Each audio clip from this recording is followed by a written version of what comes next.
There was so much energy and optimism when President Trump met with President Putin in Anchorage, Alaska. That led immediately to a meeting on this past Monday with President Trump and Zelensky, and then also with the European leaders. And it seemed like, wow, if we're ever going to get a deal, this is going to be the time, because Trump is literally talking to everyone. As we've talked about many times, the fact that Trump is willing to bring these people together, great kudos. That's awesome.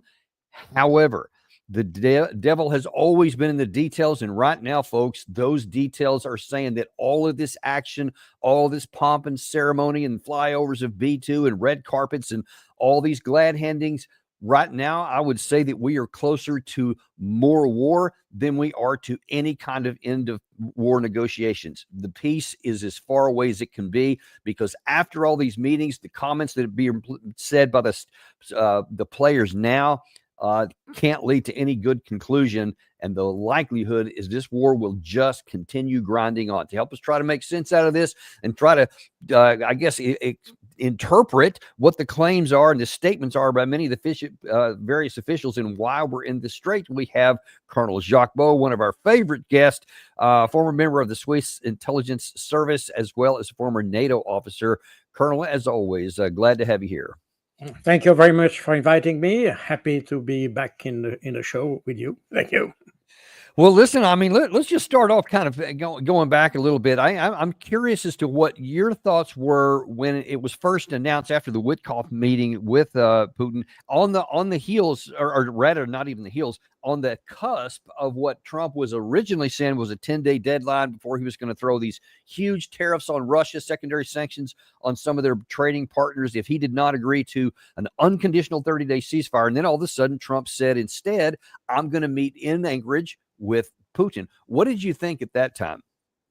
Well, what I thought, and I mentioned that in other programs where I invited just at that time, my feeling was that the meeting between Putin and Trump would not solve the issue, but it was more for Trump to clarify the Russian position, because so far my feeling is that nobody, certainly not Keith Kellogg, but probably not even Steve Witkoff, understood exactly what the Russian position was.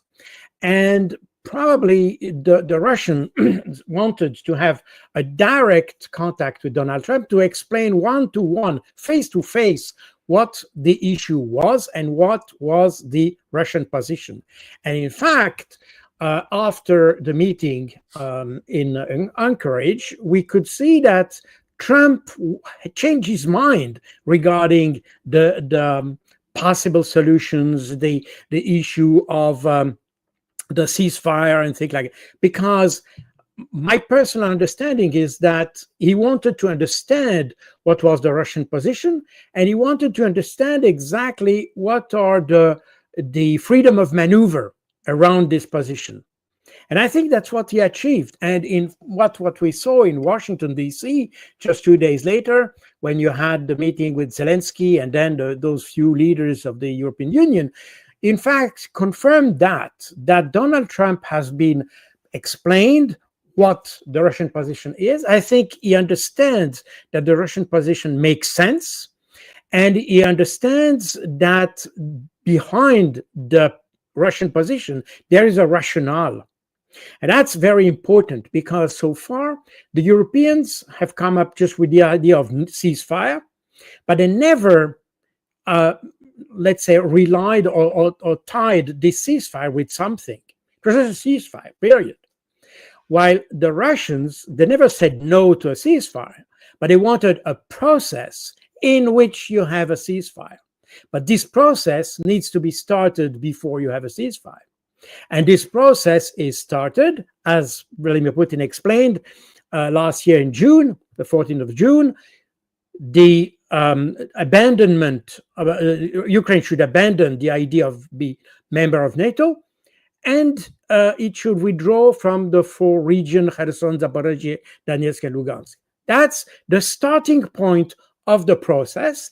And once Ukraine has done so, then a ceasefire can start immediately, as as Putin said. So I think the whole process, which by the way has been detailed and described point by point in Istanbul on the 2nd of June, where the Russian delegation handed over the whole process to the Ukrainian delegation, the Russian thinking makes sense and has a starting point and an arrival point, if you want. While from the European point of view, if you listen to Emmanuel Macron, it's just about having a ceasefire.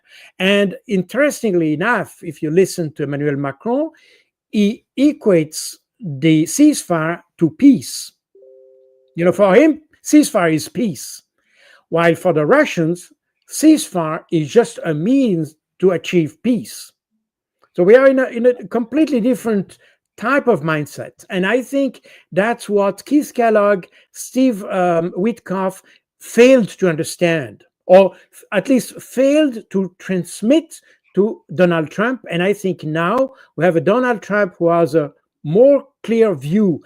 And that was the purpose of the Alaska meeting. And we have learned very quickly, by the way, because the Europeans, exactly as what happened in March this year, when the Trump administration said they would resume or start to resume some diplomatic relationship with Russia, then the Europeans said, well, there's no question that the Donald Trump must not negotiate over the head of the Ukrainians. The Ukrainians must be involved. And now they have repeated exactly the same rhetoric.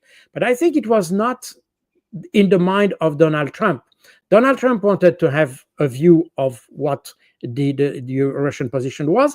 And later, he wanted to have a second bilateral meeting to understand, in the light of what has been said before, the position of the Ukrainians. In fact, that's the meeting that happened in Washington. And now the whole issue for Donald Trump is to try to make sense of all of that. And what he has understood is that the Europeans are not willing to have any kind of peace process. They want to have this ceasefire.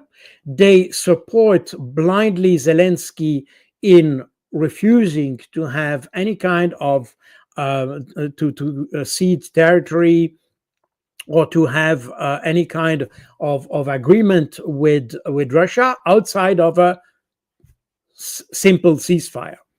But a ceasefire is, in essence, a freeze of the conflict. And that's exactly what the Russians don't want. And I think that's not even what Donald Trump wants, because he understands that if we have a ceasefire, and probably Donald Trump, as he wants to get out of this conflict, he wants to have a nice off-ramp, if you want. That's what he wants to have. Yeah. Now, you say that the meeting with Putin was so that Trump could understand where the two sides are coming from. But I'm certain that Putin said exactly what you just mentioned there about what their conditions are, which are simply repeating what they've said a dozen times since last June. But I'm not sure that Trump is actually getting that, because here's what he said just hours ago today. We're going to see if Putin and Zelensky will be working together. That's like oil and vinegar a little bit. They don't get along too well for obvious reasons, but we'll see. And then we'll see whether or not I would have to be there. I'd rather not. I'd rather have them have a meeting and see how they can do. But in the meantime, they continue to fight and they continue to kill people, which is very stupid, because they're losing 7,000 people now. I used to tell you 5, now they're losing 7,000 people a day. 7,000 people a week. They're losing, think of that, they're losing 7,000 people on average a week, mostly soldiers. So we want to see if we can stop it. I mean, he's talking like it's just a couple of dudes. We just need to get them in the room together and they'll knock this stuff out. But the sides are just off the charts different. So I don't know why he's even thinking that getting them in the room is going to make a difference. Well, first of all, I think we have to take into account the fact that he established a contact with the Russians. And I think that's a very important point, because so far, Russia was supposed to be isolated. Nobody should talk to Russia. Nobody should talk to Putin. And now he just broke the taboo. And in fact, now we have a line of contact with Vladimir Putin. That's one thing. Second is that the idea of, and again, we'll probably talk about the security guarantees and all that, but the very idea of NATO being off the table for Ukraine is also accepted. And the idea that the Ukrainian should give up territory is also accepted. Now, we have to find out exactly where the line is, whether it is the line of the today's line of contact, or if it is the administrative border of those four regions. But remember that Vladimir Putin never said how this region should be freed from Ukrainian forces. He said, well, we just want to have those limits. I mean, if you withdraw, that's fine. You will have less losses. If you don't withdraw, we'll take them. That's in substance the expression of what the Russians said. So whatever happens, the Russians will keep this objective to have the full territory of those four regions. It's up to the Ukrainians to know what is the price to pay, in fact. But the idea that they will have to give up territory, I think, is accepted by everybody. And so we have moved forward. It's very well. But you say accepted by everybody because it certainly doesn't seem like Zelensky is one of those everybody's. He continues to say territorial integrity and our sovereignty. Yes, I know that. I know, but if we think about it, of course, Zelensky, assuming he's the legitimate president of Ukraine, and we can discuss the matter, is obviously a legal issue there, but apparently his mandate was prolonged by the Rada. Okay, let's accept that for the sake of the discussion. Assuming that, he, of course, is the guarantors of the sovereignty and the territorial integrity of Ukraine as any president in any country. So in that capacity, it's very difficult for him to accept the idea that he would just give territory. That's the very important. But the same applies to the Russians, because those four regions are now integrated into the Russian Federation, and both presidents have in fact to protect their own constitutional obligations, and both of them have an obligation to keep those, meaning that either the Ukrainians realize that because Russia is winning on the ground, they have to adjust their the legal system in order to allow for ceding this territory, or they don't cede it, and the Russian will take them, will take those territories. But I think at the end of the day, again, I don't have a crystal ball, but given what we observe on the ground, for me, there is little doubt that the Russians eventually will be able to take all these territories. It's just a matter of where you put your priority on the side of the Ukrainians. Do you put the priorities on the lives of the people who will die for nothing? Or do you will put the priority on the territory you cannot cede, but probably with some legal adjustments, you may be able to do so? This is where the question is. Well, so, and I think we have the answer here, because here is Volodymyr Zelensky. I think it's even earlier today, in a sense, answering that question by saying it's time to go on the offense. Зараз сигнал з Росії просто, якщо чесно, непристойні. Вони намагаються зіскочити з необхідності проводити зустріч. Вони не хочуть закінчувати цю війну. Вони продовжують масовані атаки проти України та дуже жорсткі штурми на фронті. І ще й запускають ракети по американському підприємству. Треба тиснути на Росію, щоб війна завершилась.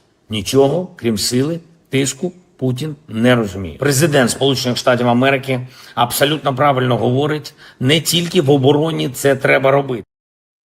So when he says he's going on the offensive, some of the things he's trotted out here recently, or he mentioned President Trump here, who said that it's very hard to win a war. If you can go back to the top of that, Gary, it's very hard to win a war without attacking an invader's country. It's like a great sports team that has a fantastic defense, but it's not allowed to play offense. There is no chance of winning. It is like that with Ukraine and Russia.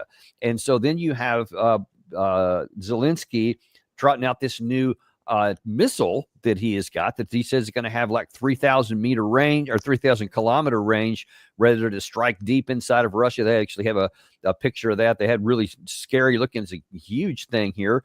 Apparently this thing can go well deep into Russia. And they say that when this thing gets, I guess it's ready to go, they claim in February or something like that, then they're going to be able to strike fear into the hearts of Russia, into et cetera. So, and he's saying that Russia is the one that is, outrageous in what their demands are. So I want to go on the offense. President Trump says I should go on the offense. Here is my offensive weapon. What do you make of all that? Well, the problem is that Zelensky, that was exactly the same rhetoric they had in June. I mean, the first part of 2023, when they promised this huge counteroffensive that should bring the Ukrainians back to Crimea and all that. And that never happened. Now, if you just base an offensive on a couple of missiles, even if they have 100, which I seriously doubt, by the way, but if you cannot just win a war by just shooting missiles. This looks, and I mean, it even looks like the V1 in Germany. Really the German V1, and it has the same look, and it seems to be in the same spirit. This kind of weapon that the last chance weapons that you have and you throw in the battle. But the problem is, again, war, and that's very true if you look at the way Russians understand war. War is not just based on a couple of weapons or even a number of troops and all that.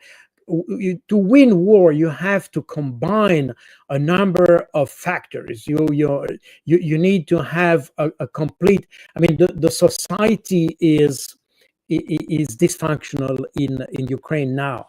You have people don't want to fight anymore, and for that reason, you have even Zelensky mentioning the idea of a robotic army and all that. So, meaning that because Ukrainians don't want to fight anymore, they want to replace them with robots. So, when a country doesn't want to defend itself, I mean, look at the Palestinians. They don't have robots. They fight up to the last guy. They fight like fighters up to the last. But now it's not what you have in Ukraine.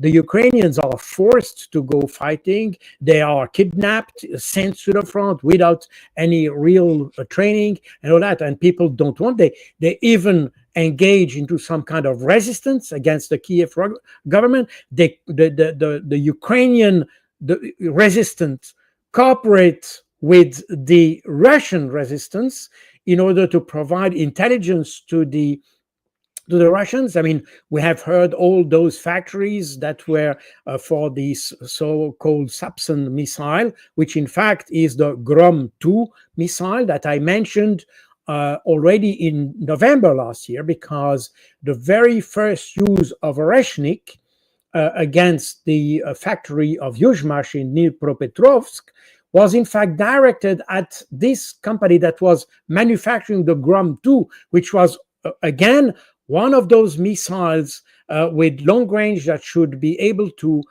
reach Moscow. And this missile was presented in August 2024. And in October 2024, you may remember that Donald Trump mentioned that Zelensky was even mentioning that if he was not able to enter NATO, then he would manufacture its own nuclear weapons. And that for that reason, when the Ukrainians bombed Bryansk, the Russians understood that the Ukrainian tried to force Biden in accepting the idea of striking in the depth of the Russian territory. They understood that the Grum 2 missile was designed for this kind of purpose, and that's why they destroyed the Yuzhmash factory. But apparently there were other plants where this type of missile was also manufactured, and this was announced a couple of days ago that all these plants have been destroyed. Probably the same apply to Flamingo, I don't know. But the thing is that on the side of Ukraine, you see that they are missing everything. They don't have an army that is able to sustain an offensive that could turn the tide in Ukraine. It might inflict some damage and casualties in Russia, for sure, it's possible, but this will not turn the tide. Yeah. So I think the problem here is that Zelensky gets encouraged by his European allies who don't want any kind of dialogue, any kind of negotiation with Russia, who want to have a ceasefire which leads nowhere. That means just to freeze the conflict in order to allow the Ukraine to rearm and all that. So, and that emboldens Zelensky in order to be more, let's say, offensive. But again, I think here we are in a rhetorical exercise that may lead to an extension, a prolongation of the war, but I'm not sure it will bring any kind of success for Ukraine. Well, yeah, and in fact, you can see that the headline Gary was showing on the screen right there with Kaya Kallas saying, this whole land swap, it's a Putin's trap, don't fall for it, etc. And yet that's being said at the same time that Trump is trying to get Zelensky and Putin together. But as a video that was released just today on U.S. television in an interview with Sergei Lavrov, they tried to pin him down on when is that meeting going to happen, and his answers about why it's not happening right now are pretty inclusive. President Putin said clearly that he is ready to meet, provided this meeting is really going to have an agenda, presidential agenda. So that's a big if. There's no meeting planned, Mr. Foreign Minister. That's a big if. You're saying there's no meeting planned right now. Kristen, I am awfully sorry, you're not listening. There is no meeting planned, and I'm not challenging this. But you cannot, I think, understand what I am saying. Putin is ready to meet with Zelensky when the agenda would be ready for a summit. And this agenda is not ready at all. President Trump suggested after Anchorage several points which we share, and on some of them we agreed to show some flexibility. Okay. When President Trump brought those issues to the meeting in Washington, with Zelensky present together with his European sponsors, he clearly indicated, it was very clear to everybody that there are several principles which Washington believes must be accepted, including no NATO membership, including the discussion of territorial issues. And Zelensky said no to everything. He even said no to, as I said, to canceling legislation prohibiting the Russian language. How can we meet with a person who is pretending to be a leader? So, I mean, that's the headline of our show here today is that there is more war coming, and that really crystallizes it right there. Sergei Lavrov said this is what President Putin is willing to talk about, which he said, that's what he discussed with President Trump. But Zelensky is almost completely the opposite of that. And all the things, whether it's NATO, land area, security guarantees, all of those things are just polar opposites. So where is there any hope that we're getting close to an actual peace agreement? Well, I think the hope is in the fact that at least the Americans have understood that they need to listen to Russia. And I think that's a major step, in fact, because so far, and note that it took 6 months to the Trump administration to understand what Russian position was. Although the position has not changed since the 14th of June 2024. So we know exactly what the position is, but nevertheless, nobody wanted to listen to that. And in fact, the Anchorage meeting was the first instance where Donald Trump started to understand what he could have understood when he entered office in January. So we are a step forward. Now, the problem is that since the Europeans are so adamant to keep the US on board in Europe, for Ukraine, but more broadly in Europe. And then, the whole issue of NATO and all that, the Europeans are very anxious to see the Americans leaving Europe. And that's the reason why, by the way, we have this kind of a stupid agreement that was signed or agreed upon by the Ursula von der Leyen. And she said, and one of her officials said after that, this meeting in Scotland, and one of his officials said that the rationale for accepting such a deal with Donald Trump was motivated by the fact that Europe wants to keep US in Europe.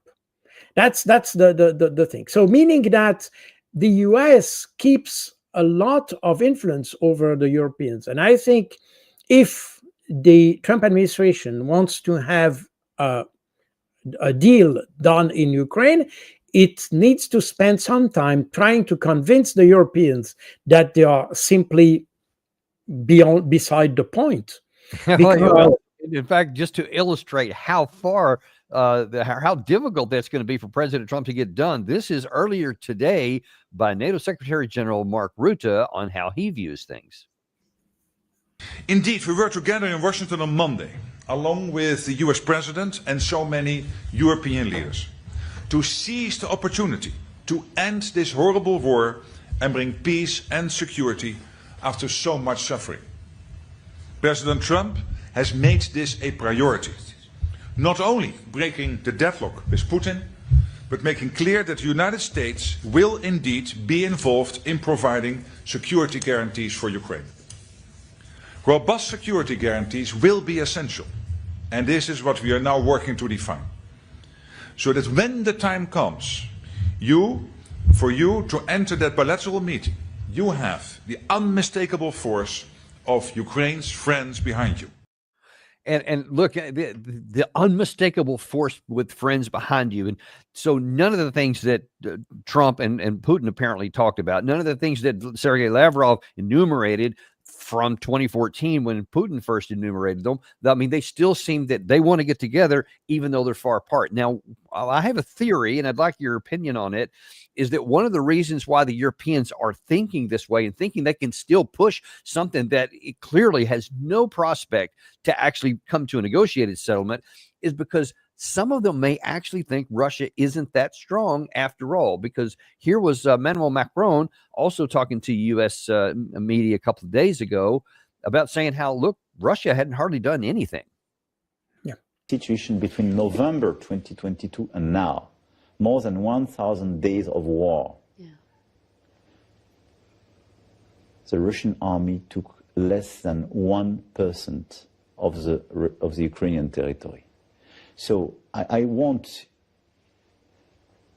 everybody listening to us and watching your program to be aware of the fact that the Russians, they are not performing well there. 3.5 years ago, they launched a special operations which was supposed to last 3 weeks.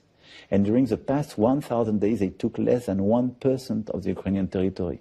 So all those who are saying, I mean, the Ukrainians are lost, they will lose, it's a total fake news.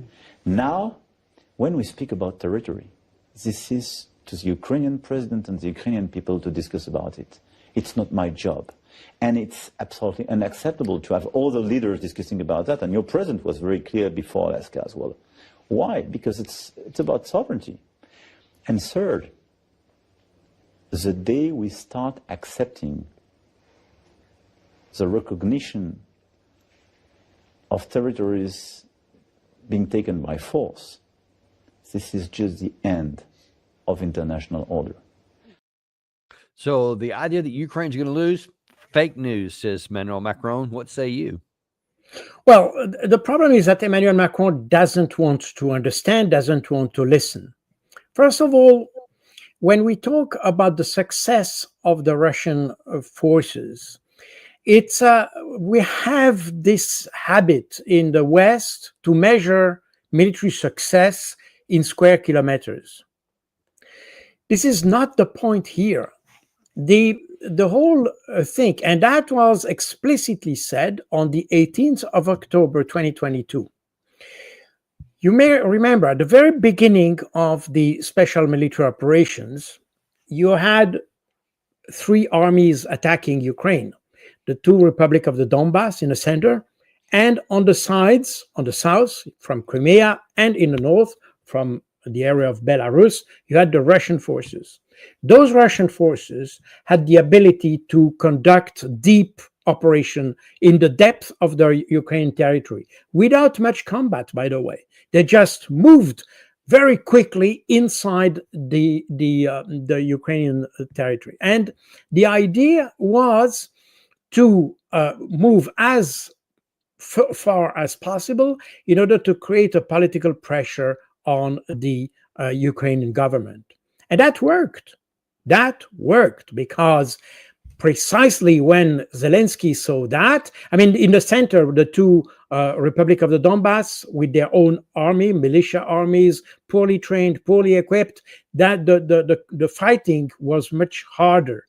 But for the Russian forces in the south and in the north, it worked quite well, and that forced Zelensky into asking for a peace conference. I mean, on the 25th of February, one day after the beginning of the special military operation, he asked the Swiss foreign minister to organize a peace conference, and that eventually led to the Gomel meeting that eventually was blocked by the Europeans, and that led mid-March to a new initiative from Zelensky, and that's very important. That Zelensky initiative to have an agreement with the Russians. That led to the Istanbul process that eventually was stopped by Boris Johnson, the French, and the German.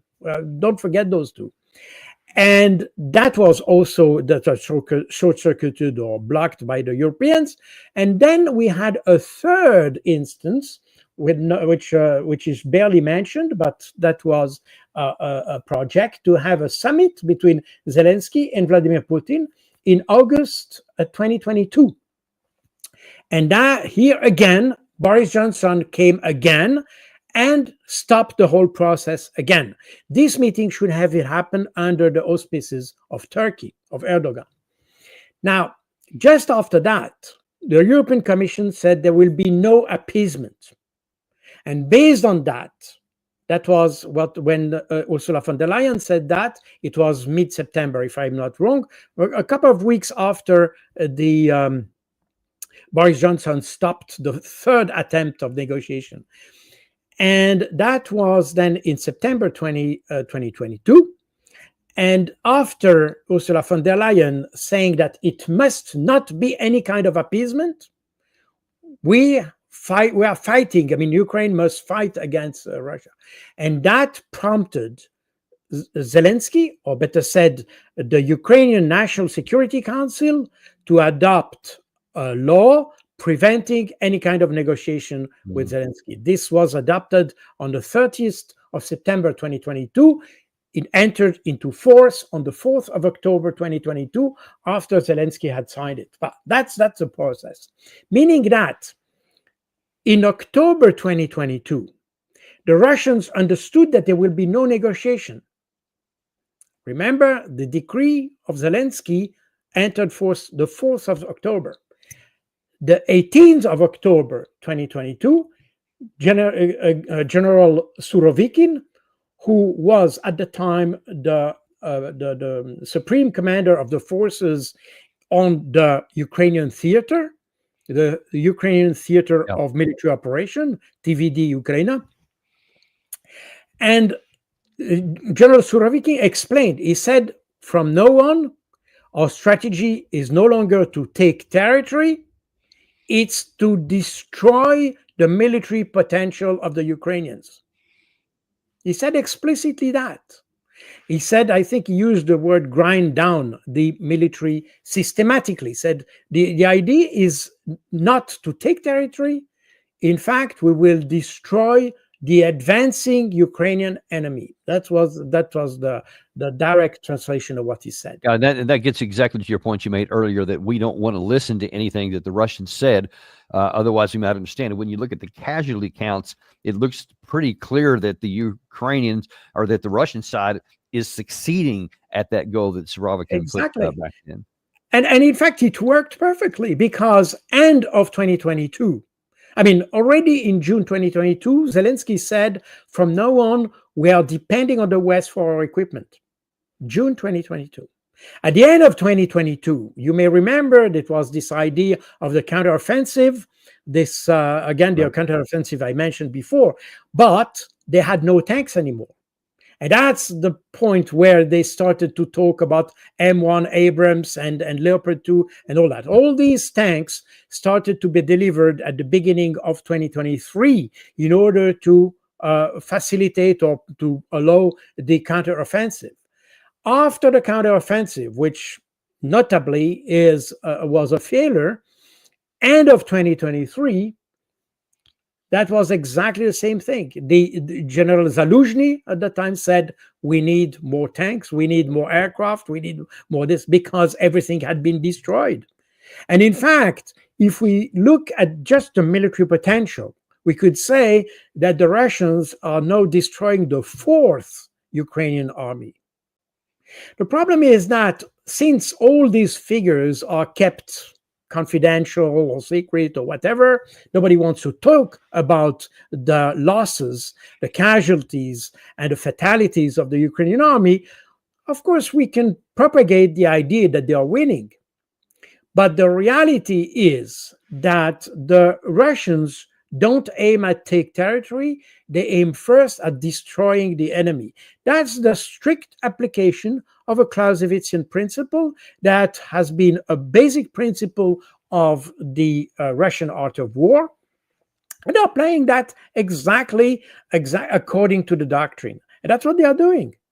So now when Emmanuel Macron tries to convince people using the square kilometers or the percent of territory, this is BS. Excuse me. This is not. That means that he didn't understand what the Russians are doing.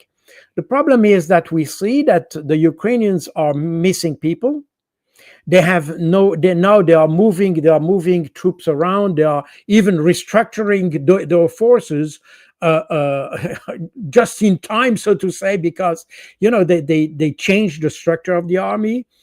Even in the battle of Krasnoarmeysk, they had to change the structure of the army to have more a core-based structure because they cannot move ahead. So that means in order to keep command structures, they need to adjust the size of the forces to the troops they have and that means the complete restructuration of the command structure as the war goes on, which adds to the problems, by the way, because you know perfectly that when you start to modify the command structure during the fight, you create confusion, you create problems, and that's exactly what you have in the area of Krasnoarmeysk and so Krasnoarmeysk is Pokrovsk.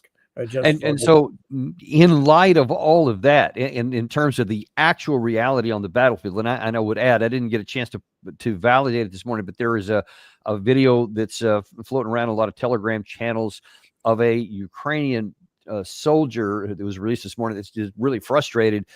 And he's talking about how low the the potential is for these people that are stolen off the streets that you mentioned there. And he actually quantified what it's like to go through and how they're being treated by their own people, which results in the motivation and the fighting capacity of what little is there, how low that is. In light of that, here's what you have of Zelensky, who is going, and this is, I think it was a video he released yesterday, in terms of trying to get together with Putin, trying to come to some sort of mutual agreement to end the war. He is going right after the heart of what Putin says they won't do, which in Zelensky's claim here, basically they're already in NATO. Багато в чому все це базується на нашій взаємодії з партнерами, на нашій взаємодії з НАТО, яка вже досягнута. Українська армія загалом, наша інфраструктура оборони та безпеки дуже серйозно інтегровані в систему Альянсу. Багато є двосторонньої співпраці з членами Альянсу. І обов'язково всі практичні рівні нашої співпраці з НАТО ми будемо продовжувати.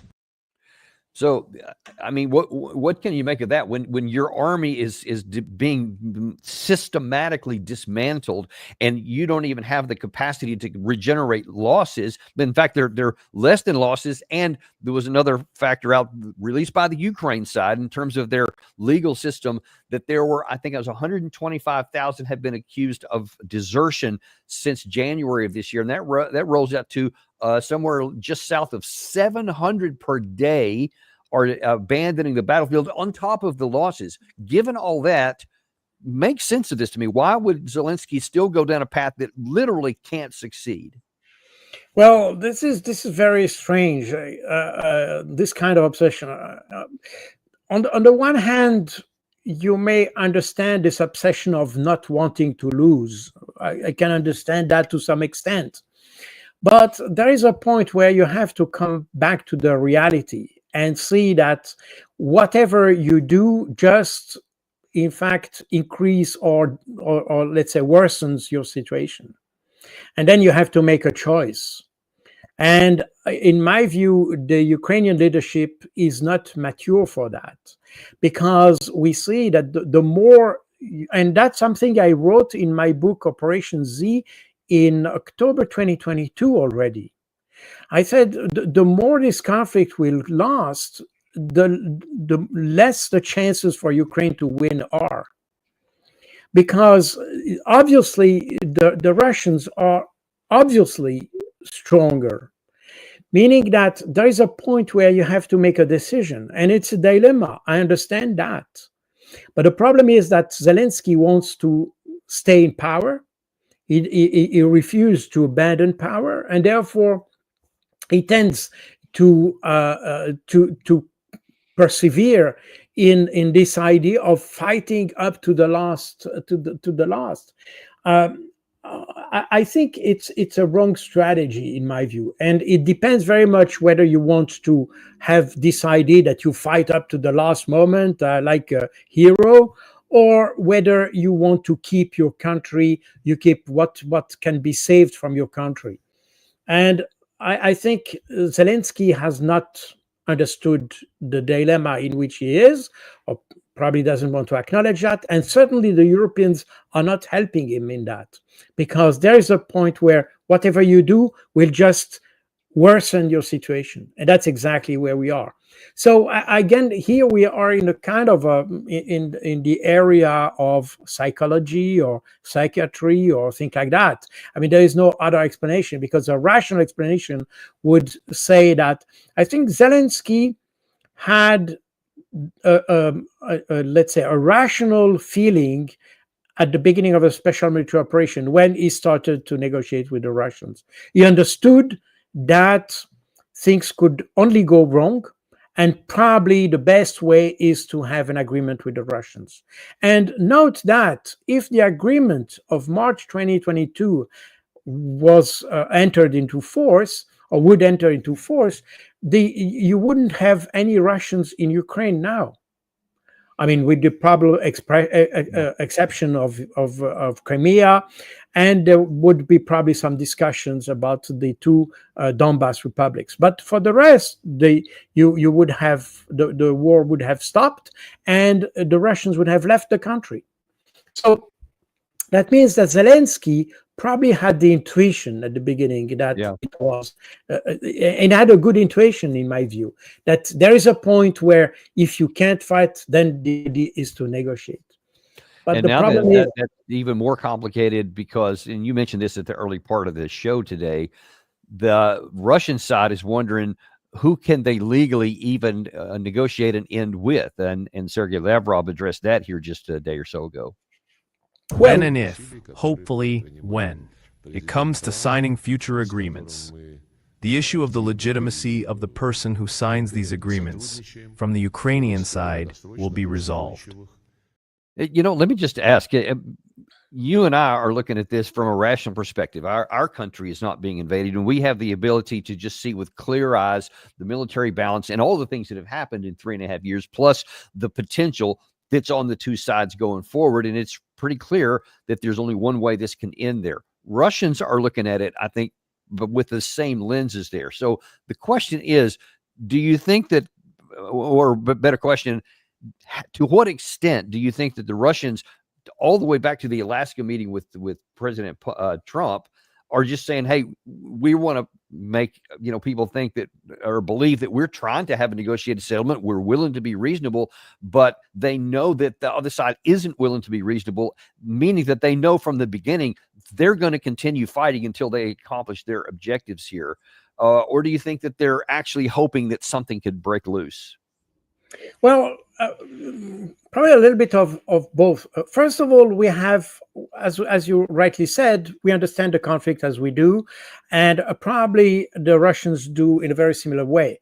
But an important point here is that Donald Trump probably also now starts to understand the conflict with this kind of lenses, as you put it, and probably within the Trump administration, people also try to understand that the conflict in that way. And that's an important point. Now, the problem is that Zelensky, for many, many reasons, probably the most important is that he wants to stay in power, but probably also because there are people in Ukraine who would not allow him to deal with the Russians, probably. And so that's certainly the Ukrainian domestic factor, if you want. I mean, Zelensky personal, but also Ukraine domestic factor. Even if you have more and more Ukrainians who now want a negotiation process. But the problem is that the Europeans, which by the nature of things should have a more rational approach to the conflict, do not. Okay, so let me ask you that question. That's one of the reasons I'm really glad you're on today, because I see that stuff. Macron was saying what we just saw there, Mark Rutte, Ursula von der Leyen, Kaja Kallas, all these really high-ranking folks there keep talking about things that they have to know under the surface aren't going to work. So then the question is, towards what end? I mean, whether it's good or bad, help us understand from the European leadership perspective, what do they want to accomplish here by pushing something that they know can't succeed on the battlefield? Well, I don't know. Here, I think we are entering the area of psychology or psychiatry, to be honest. That's not encouraging.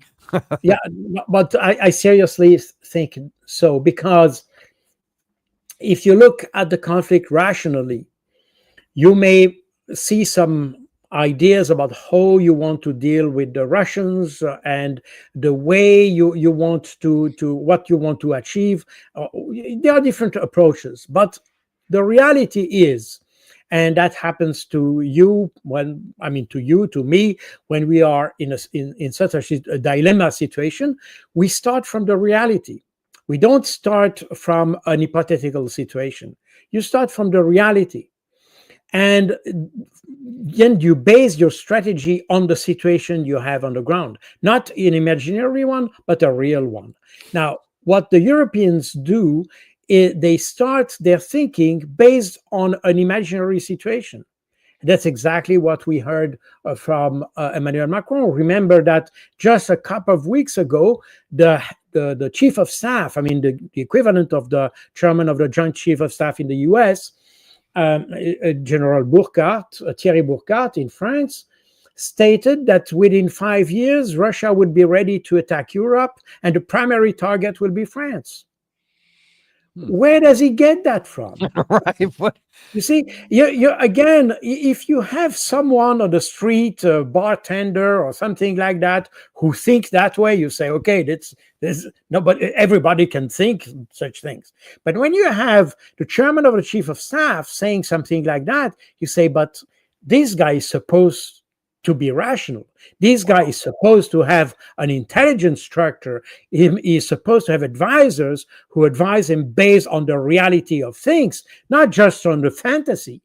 But the reality is that those guys work with fantasy.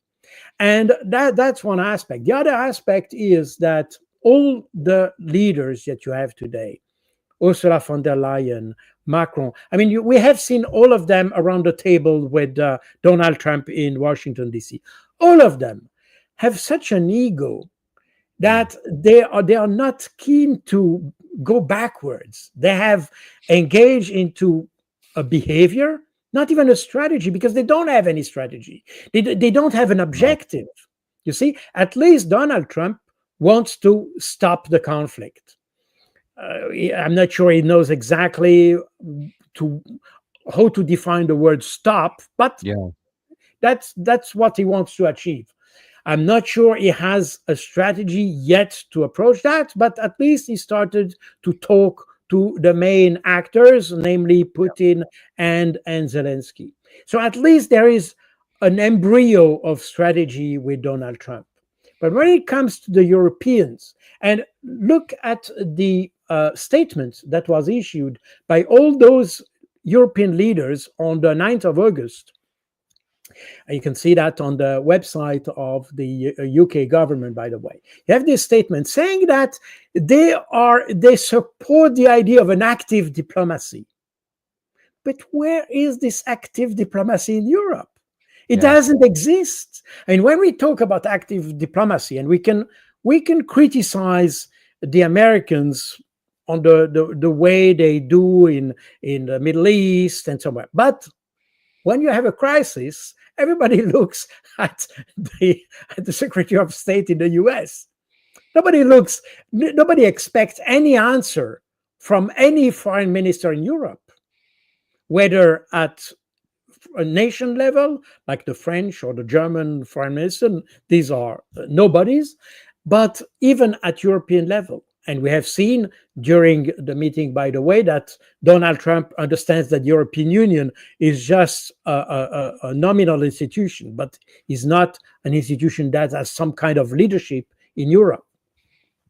So meaning that we have individuals who have no objective, no strategy, that the only driver of their behavior is their ego. Wow. So how can you have an outcome based on that? Yeah, you know, there is nothing. There is no substance. There is absolutely nothing. So in the last few minutes we have here, given that, and I certainly concur with it, it's obvious, we can see the evidence of it all over the place, that there is no strategy, and it is based on theory and what we want to see. Where do you see this war going, despite anything that Trump has wanted or anything that the Russians are willing to do in terms of negotiated settlement? Because there is an ugly deal to be had that Russia is willing to have, but it's an ugly negotiated settlement. And in the absence of that, how do you see the war on the ground and in the air going, say, for the remainder of this year? Well, we have addressed this question, I think, many times on your channel. I showed this map. Probably I have it here again. You know, this map of the the variants of the possibilities that happened over time in Ukraine, and we are now in the situation here, in this situation here, where we can negotiate on the basis of what Vladimir Putin said, and with a neutral Ukraine. Probably, if we are still waiting before a deal, that means that probably the Russians will move towards Odessa and things like this. We may have Novorossiya, all the southern oblasts or regions that are occupied by the Russians, or maybe if the Russians continue to move forward in the Sumy and Poltava area, we might have this kind of decisive victory, and with a neutral Ukraine. So, meaning that if there is no discussion, we'll move towards a situation where the Russians will gain the territory by force. The problem will remain. There was a piece in the Telegraph, I think, a couple of days ago, where the British MOD came out and said, "Well, yeah, like especially that map there of the one on the far right where they took all of Novorossiya and either way up to Kiev." They said, "Yeah, but it would take them 4.4 years and 2 million casualties on the Russian side to accomplish that." How do you view that?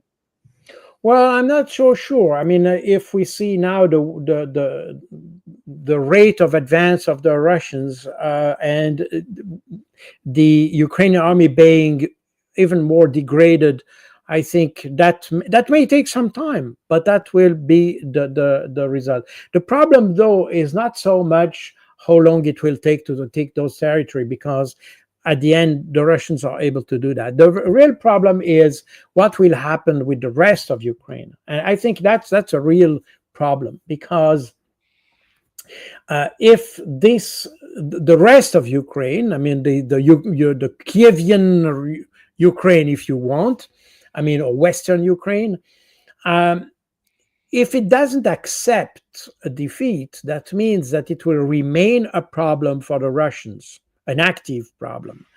And this problem will continue to be a problem that will be fed by the Westerners, especially the Europeans. Meaning that this is where we have a point where it will be a negotiation, whatever we say, however the situation on the ground is.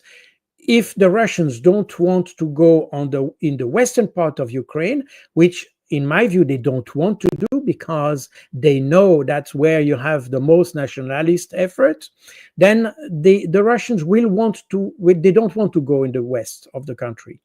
Meaning that there is a point or a line of contact in which both parties will have an interest to negotiate. Now, we have also to understand that when we talk about the ultranationalists in Ukraine, these are also people who are nationalists in the sense that for them, Ukraine is the western part, not so much the eastern part. And the more you have this advance towards the west, the more the nationalists will want to keep that part for them. Yeah. And they don't like the EU. They don't like NATO. They just like Ukraine. You know, those extreme, and that's something I explained in my book, Covert Wars in Ukraine. It's very important to understand that the ultranationalists are not so much interested in the borders of Ukraine as we had in 1991, but they want to have the core Ukraine, if you want. So the core aspect of Ukraine, which is in fact the western part of Ukraine. They want to keep that. That's what they want to keep à tout prix. And if you look at the history, and if you look at what you had just after World War II up to the early 60s, when the Western secret intelligence or intelligence services supported some kind of resistance or rebellion in Ukraine, it all happened in the Western part, because this is the part who were against the Soviets. They were also partly against the Nazi. It's very important to say because the Germans, when they came, they granted some independence to this part of the region. But once the nationalists understood that the Germans were taking too much space, they started to fight against the Germans. So this is very important to understand. The whole nationalist dimension in Ukraine is very much self-centered on Ukraine. It's not it's not pro-Europe. It's not even pro-NATO. Fascinating. That's Wow. very important to understand. No, I That do. I means get that. that the closest we go to the western part, the more you will have an incentive to negotiate with the Russians in order to preserve the Yeah. core Ukraine. And that's exactly, we had this incident in Poland recently, where you had in this football match or soccer match, as you may call it in the US, where you had those young Ukrainian waving the nationalist flags of Ukraine. This is the not the blue and yellow. This is the black and red flag, which is the ultra nationalist flag. But these guys they are not fighting in Ukraine today. They are not Right. fighting in Ukraine. Yeah. Right. There is But that. they are too. nationalists, because for them the problem is not the Donbass and all that. For them the problem is the core Ukraine, which is not yet under threat of Moscow.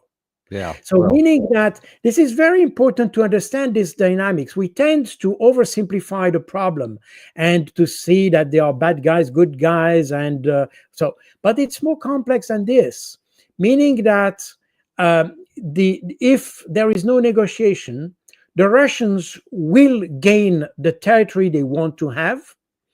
I mean, especially in the south and probably in the east of the country. They will get it. It will just create more casualties and all that, but they will get it. And now the rest of Ukraine will want probably to preserve themselves from the Russians, and they will want to negotiate probably with the Russians. And that's the dynamic we may see in the future. Again, I don't know. I don't have a crystal ball. This is only a possible scenario. But I think if we don't have any negotiation, that's where we are heading to. most likely, yeah.